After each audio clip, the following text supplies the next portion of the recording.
Hi guys, and welcome to another episode of Kabir Considers. In this video, I'm going to react to the most famous band from every state. Now, this should be interesting. I mean, America is home to a lot of world famous musicians, but knowing where each one came from, like state-wise, I've got no idea. I'm trying to think, I think Nirvana came from California, I think. Who else? Jeez, man. I couldn't name them. So this kind of video I kind of love because it builds up my knowledge of popular culture. So, you know, when it comes to pub quizzes and stuff, which I like to do, I might get asked a question like this and I'll be like, yep, I saw this in a video that I watched, that I reacted to. Here's the answer. Give me my prize money. So yeah, these videos I always love to watch. Should be interesting.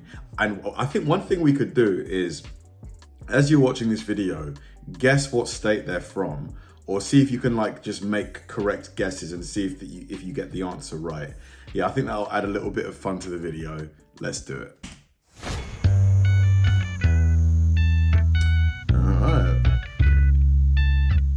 Hey neighbor, welcome back to the USA. That's right, baby, the United States of America. I don't care what corner of it you're living in, what state, because every single one of you, all 50, have somebody who is the most famous band from your area. Today we're going to be exploring the most popular band from every US state. I got super curious about this and started looking around, and I found an article from this year on Insider. We're going to be diving into that and going in alphabetical order through every state to see who's the most famous. All right. Roll Tide roll, because without a doubt Alabama coming in first, and who would have guessed that the most successful band of all time, so I think the band is called Alabama as well, from Alabama is in fact Alabama. Not only was their hair game completely on point and out of this world, way past the limits of Alabama, as evidenced by this photo, you can see that they sold more. Wow, 73 million records. 7 multi-platinum albums and 2 Grammys. Than 73 million records in their time as a band. Okay, we got a solid start to the list. I think everybody can agree with that one. And as we move on to Alaska, we see Portugal the Man. I'm really excited to see them on there because I've seen them live a couple of times. I think they're fantastic at what they do. And they're also very involved in giving back to the indigenous communities in their area, and just the representation for a band from Alaska to have a top 10 Billboard hit and feel it still, to really have that notoriety, is awesome. Arizona, we got Alice Cooper, which I guess that counts. I mean, he does have a backing band. Arizona is definitely not a state I think of. I'm guessing this is Alice, or this guy. Who is Alice? When I think of rock and roll, I think of deserts and dry heat rising from the airport, which is the only part of the state that I've ever seen. From Arkansas, or as I would always say when I was a kid, Arkansas, we have Evanescence, fronted by Amy Lee. This is surprising to me because after all these years, I didn't actually know that this band got their start there, but it does make sense given the Christian-leaning musings of their early records. Bring Me Back to Life, or Bring Me to Life, such a banger. Bring me back to life, For California, they're going with the Grateful Dead, and I do think this makes sense. And I know what you're thinking, John, there's so many bands from California, how could anybody possibly declare one as the winner? And I guess here, time has been on their side. We've had a little bit more time to actually see the impact that the Grateful Dead, Dead & Company, the various iterations have had on music. So I'm guessing Nirvana aren't from California, because I would guess Nirvana are probably more famous than the Grateful Dead. Or maybe it's a generational thing. So I am definitely not complaining with the Deadheads here. Colorado, we have One Republic, a band that got their start on MySpace and just conquered the world. I mean, Ryan Tedder, their frontman, is one of the most in-demand pop producers out there. And regardless of how I or anybody else feels about that, I guess that is pretty cool, considering Colorado for a long time wasn't exactly looked at as a jumping off point for a career in music. Connecticut has... Yeah, One Republic definitely have that sort of mainstream rock type thing, on lock, like on lock. It's the Carpenters, and I think that's absolutely an ace up the sleeve that people from that region even might forget about. Delaware has George Thorogood and the Destroyers, whom I have never actually heard of, but considering Delaware probably isn't the number one thing that you think of when you think blooming music scene, I guess that makes sense. Oh, they're the ones that did Bad to the Bone. Okay, I know it. They're one of those bands that you know but don't really know. Finally, we get a Florida man worth celebrating. It's Tom Petty. Tom Petty and the Heartbreakers, coming from Florida. I don't think anybody's gonna have any major disagreements with the legacy that they laid down, being celebrated as the most famous from their state. Georgia's an interesting one to me because I typically associate that state with like Atlanta and the hip hop movement, but REM are listed as the most famous band to come from Georgia, and realistically, I didn't even know that they were from there. They're from Athens, Georgia, founded in the early 80s, breaking up in 2011. Whenever I hear REM, I just think of REM sleep. You know, the period of sleep where you sleep the deepest and you dream. I've never heard of REM, to be fair. Like, what are their biggest songs? Let me know in the comments. I mean, 3 Grammys? How many platinums? 6 albums that went platinum? They must be pretty good. Great band, and I love what they did in their time together. For Hawaii, we have a band called Pepper, and the first thing that I thought of when I saw that was, oh, Pepper by the Butthole Surfers? But apparently that's not the case at all. Headed out to Idaho, the home of the potato farmers that make our nation grow aplenty with fries everywhere, we have Built to Spill, a band that, again, I've actually never heard of, but apparently they had a small reign during the early to mid 1990s with a bit of an alternative rock sound that critics seem to like. Illinois takes off with Earth, Wind, and Fire, a group that have been very outspoken, collaborative, and important throughout the years. And they did September, didn't they? Do you remember the very first time? Honestly, I had no idea where they were from, because when you think of a band like that, I don't think you necessarily think, oh, where are they from? Because they just feel like they could be anywhere in the world, and that's pretty cool. Who could forget Indiana giving us the Jackson 5 and Michael Jackson, the king of pop? It was all started here in this state that most people would not think of when they think of a band that ended up shaping music not just for their own stuff, but from what came of the solo careers beyond it. Headbang your way all the way through an Iowa road trip because the most famous band from... Yeah, I would have thought that, you know, Michael Jackson would be from somewhere like Florida or maybe LA or New York, like a bigger state or a more well-known state, I guess.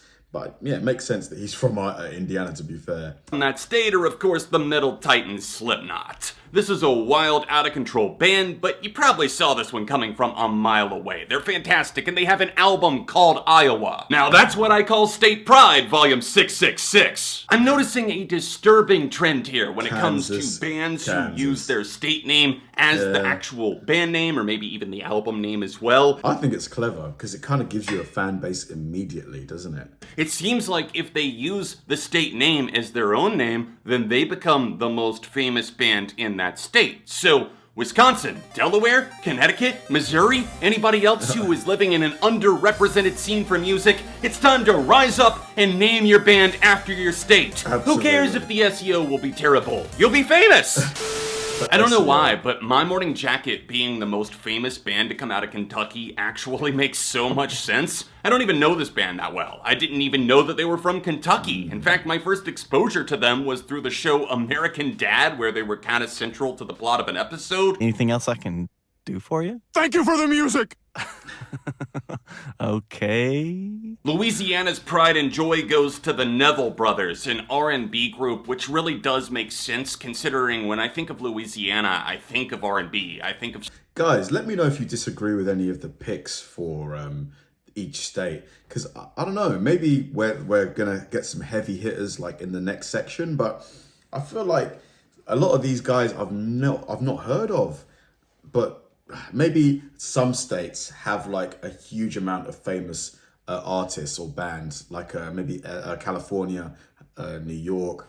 I don't know. Soul. I think of Mardi Gras and the parades in the street. It really is such an interesting, eclectic sound, and the Neville Brothers were at the heart of that, clearly. Interesting results over here in Maine. We have rustic overtones, and I don't know if I'm the only one drawing a complete blank on that. I mean, I thought the most famous band from Maine would be the Maine, but it turns out I've been lied to, and they're from Arizona. You learn something every day, and I did not know that the Orioles were often credited as the first ever R&B vocal group, so there you go, Maryland, putting yourselves on the map. The first ever. That's one hell of a legacy, isn't it? Map with an iconic piece of history. I certainly wonder where the band Boston are from. It couldn't be Massachusetts, could it? Let's split up and look for more clues. Michigan are holding it down with the Temptations. This is an iconic group that formed, I believe, in the early 60s, according to this, 1961. They had so many hits that I'm sure you recognize because so much of their stuff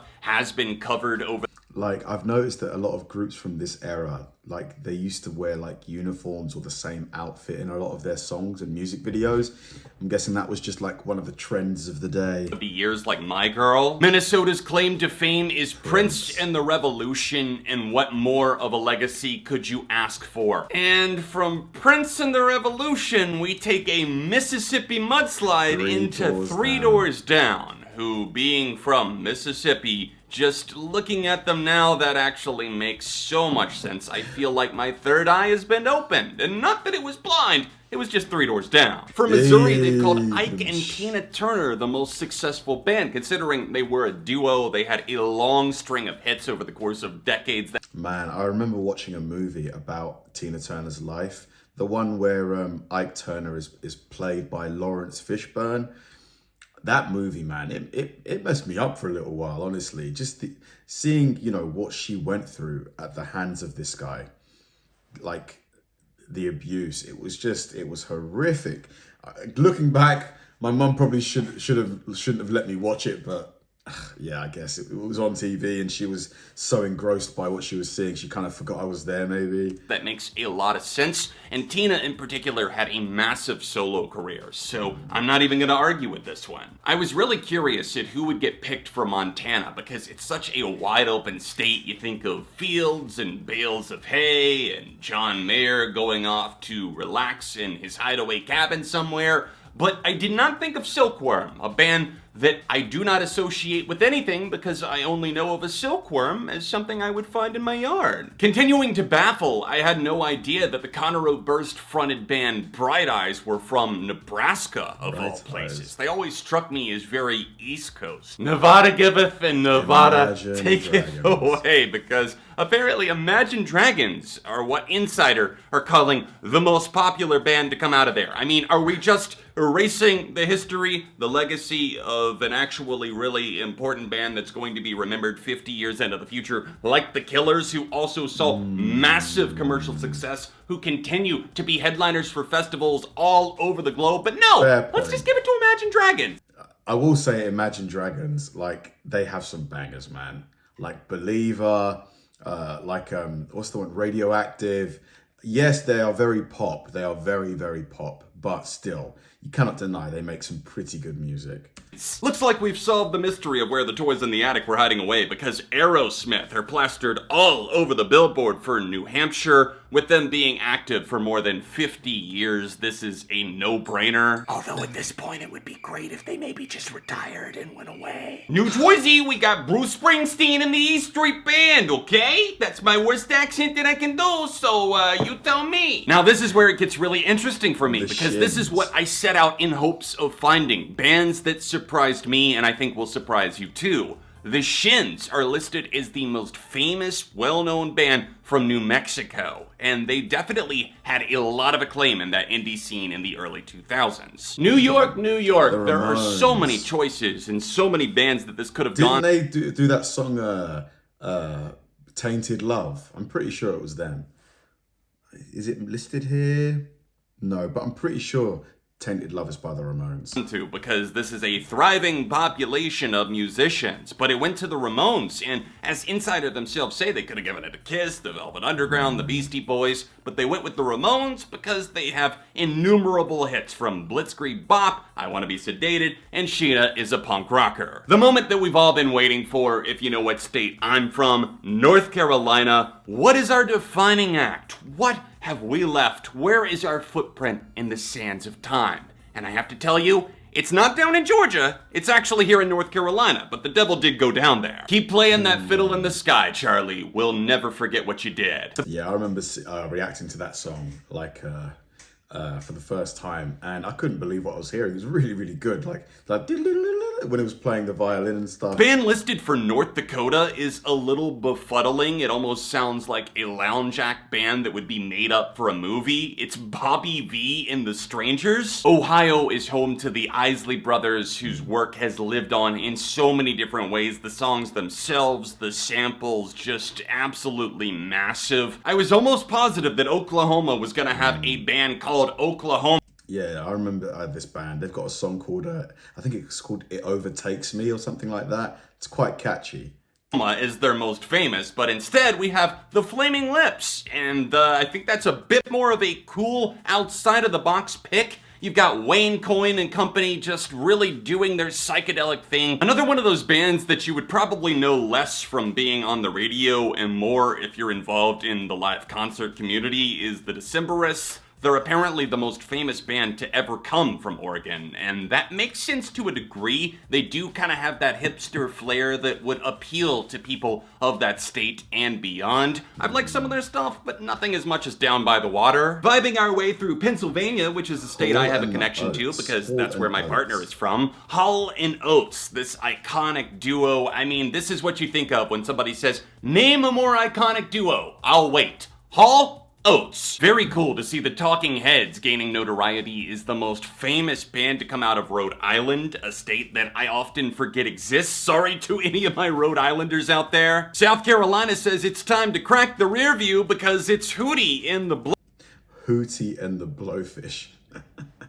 I love the names of some of these bands. They're so funny, so creative, so random. Blowfish, baby! To speak my truth, though, I have never liked Hootie and the Blowfish. A picture is worth 1,000 words, and this one says it all. Being a struggling musician in South Dakota, I'm sure it is definitely not an easy grind, but here you have the spilled canvas rising from the ashes and becoming a pretty famous band for South Dakota. I mean, a lot of you probably don't know who they are, but I guess I was fortunate enough to know them in their heyday. Is anyone really surprised that they're considering the most famous band from Tennessee to be Johnny Cash and the Tennessee Three? I'm not debating it, you're not debating it, we're just gonna keep moving on because it's true. Beards, hats, and glasses. For more than 50 years of service, ZZ Top, Just we iconic. salute you, being the most famous band from Texas. You couldn't have asked for a more holy union than the Osmonds coming from Utah, because that just is a stars aligning, oh yeah, light bulb just went off, that makes sense moment for me. Donny Osmond and the crew, they're from Utah. Middle-aged men absolutely love Fish. I mentioned them earlier, it's nice to see them pop up, I guess. The most famous band holding it down from Vermont. I listed them when I was talking about bands that have like massive... I've heard these guys mentioned a few times in the last couple of weeks.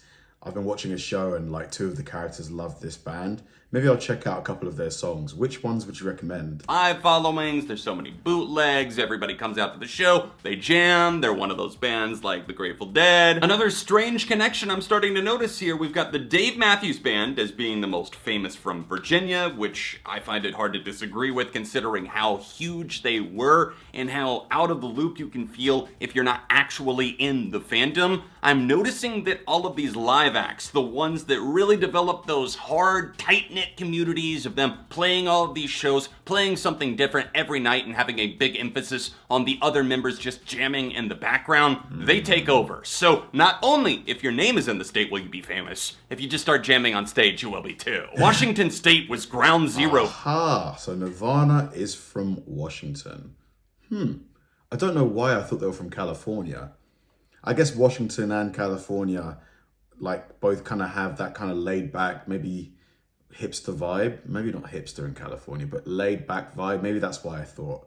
For the grunge movement. So, of course, the Seattle-based band Nirvana, being the most famous to ever come out of that state, is something that almost nobody would disagree with. Washington, D.C., not a state, it is the District of Columbia, but we're gonna give our hats off to Minor Threat. Minor Threat. Sorry, West Virginia, but it looks like you've been asleep at the wheel, even though in this picture, this man looks fully awake. Let me go on like a blister in the sun. Apparently having that one big hit and one minor minor hit in the album is enough to make you the most famous band from Wisconsin. So to all of my Wisconsinians out there, start a band, take over the world. And finally, on the other end of the golden alphabet rainbow, we have Teenage Bottle Rocket as the final band on this. A lot of these bands, I think I'd recognize some of their songs, but by name, the band's name, I just, no clue. List. They're listed as being the most famous from Wyoming. I'm familiar with some of their stuff, kind of in the pop-punk world. They had some stuff in the early 2000s. I have a friend that's pretty into them, likes their stuff. I like their sound generally. It can fall a little bit flat over time, but I guarantee you probably know their logo. That's the end of our cartography lesson. If you have any questions. As suspected, yeah, like a lot of the bands mentioned, really iconic. You know, that most people, even if you're not a fan of rock music, you would recognize the names, like, for sure. But a lot of the bands, you know, probably have a couple songs or a few songs that became like #1 hits for a while, but then they kind of faded into obscurity. Like, I guess you could call them one-hit wonders, but maybe 2 or 3 hit wonders. Like a lot of the bands on this list I'd not heard of, and I've listened to quite a lot of music of a lot of genres. And so I guess, you know, the thing is, because I listen to a lot of genres, but I don't really listen to a lot of stuff from any particular one. I only kind of get like a surface level knowledge of the biggest and best artists in that genre. Whereas if you really, really love rock, I'm sure 99% of the bands on this list you'd recognize.